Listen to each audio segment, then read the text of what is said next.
Вы боитесь смерти? Да.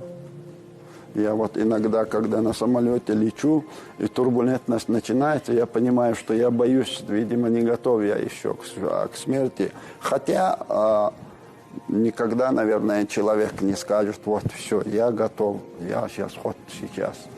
Вот, поэтому смерти я боюсь, потому что не знаю, что в итоге я получу. Поэтому надо свою жизнь строить так, чтобы не бояться этой смерти. Ассаламу алейкум ва рахматуллахи ва баракатуху.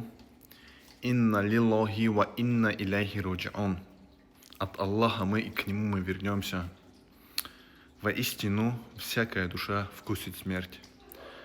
Бувайсар Сайтиев, трехкратный чемпион Олимпийских игр, покинул этот бренный мир во второй день